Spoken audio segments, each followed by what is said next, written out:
So I did an experiment, shipped in some vinyl. Spoiler alert, I'm very pleased with the results. I'm going to talk about, does vinyl sell on Amazon? Is vinyl restricted? I may even slip up and let out where I even sourced some of this vinyl. Use vinyl, something Amazon sellers don't really think about. And I'm going to cover the results of this experiment, as well as why I actually like vinyl better than CDs now, and I have sold a ton of CDs. Real quick, my name is Peter Valley. I've been selling on Amazon for over 15 years at this point. I somehow accidentally became the world's most published author on Amazon selling, and I'm kind of obsessed with selling weird things that other Amazon sellers completely overlook, and that's why I'm so excited to bring to you this story about my vinyl experiment. Now, so real quick, subscribe to the YouTube channel, like this video. You can build a whole business off of what I give away for free. I've got tons of free stuff, FBAmastery.com. Okay, let's get into it. So, selling vinyl. Now, something big just happened. As of the time of recording this, last year is the first year since the 1980s where sales of vinyl actually surpassed CDs.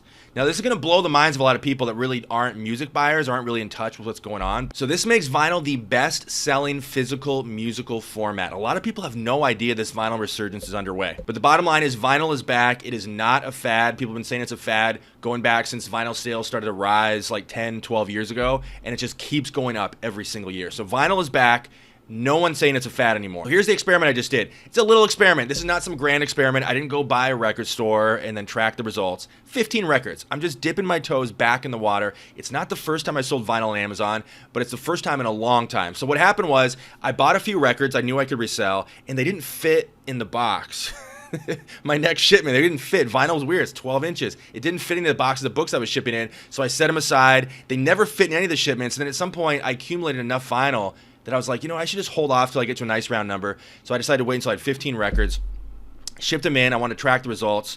I was curious for myself, and I want to share this with you guys. 5 of the records were new. They were sealed, and 10 of them were used. I would say the artists represented in this experiment were mostly actually would be considered smaller artists. These weren't big name artists.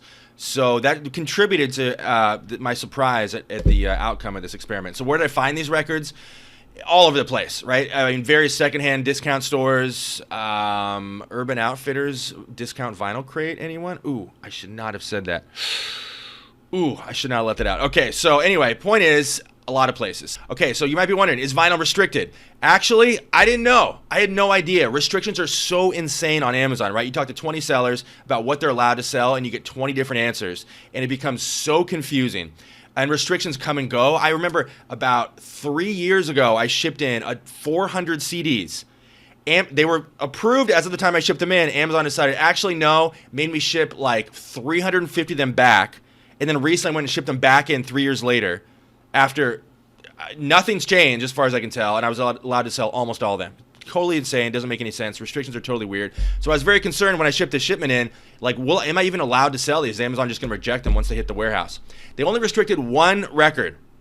Yes, it was Taylor Swift. Okay, 1 out of 15 restrictions is not bad. I was expecting it to be a lot worse. No, I'm not a Taylor Swift fan. You ever have people come over and see your inventory and you're like, why are you into this and this? And you have to go, no, I'm selling that. I'm not actually into it. So I'm not actually into Taylor Swift. I just happened to find one of the records, yes, at Urban Outfitters to resell. Okay, so here's the results. After 6 months, 8 of the records sold. 6 went unsold, and 2 of them sold for $49.99 each, and the average selling price across the board was roughly $28. I think I rounded up just slightly. So am I pleased with the result? These results? I actually am. I don't know, I'm bad at math, but what, 65, 70% of the records sold, 65%. That's pretty good. I was happy with that. These are not big name artists. The average sales rank, I wish I had actually tracked it. I didn't. But the average sales rank was roughly, I mean, I can say pretty confidently it was worse than 200,000, which in the music category is not good. So I was actually pretty pleasantly surprised. I was really happy with the margins. I was really happy with how much I was able to sell these records for. That was exciting.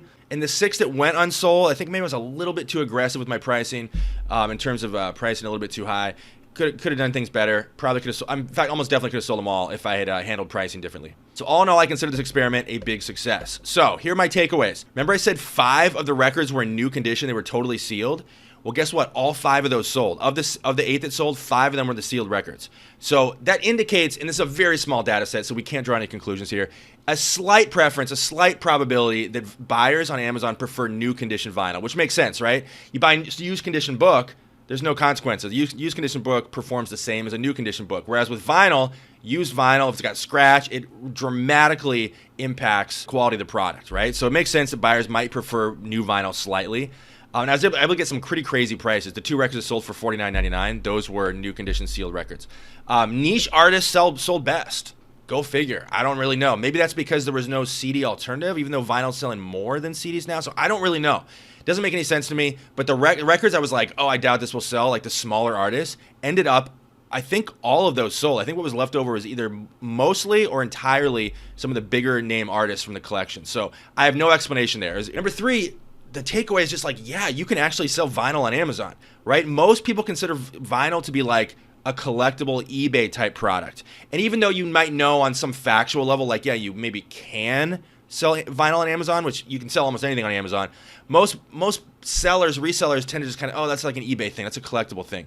Actually, no. There's product pages for vinyl. You can sell a used Billy Joel record from the 70s. It's not just about new releases either. You can sell any vinyl at this point. There's a product page for it, probably on Amazon.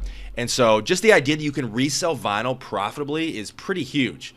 And I think this is very untapped by most resellers. Biggest takeaway for me is that I actually decided I prefer selling vinyl to CDs now. And I have sold a ton of CDs.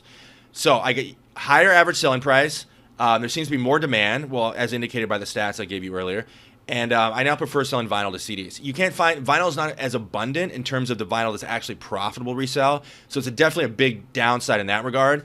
But otherwise, really, really happy with these results. So that's it, you guys. Vinyl is back. Don't hesitate to reach out, peter@fbamastery.com. Last thing, subscribe to my YouTube channel. Like this video. You can build a whole business off of what I give away for free. And if you head over to FBAmastery.com, I've got free web classes. I really hit subscribe. Thank you guys for watching. Catch you in the next video.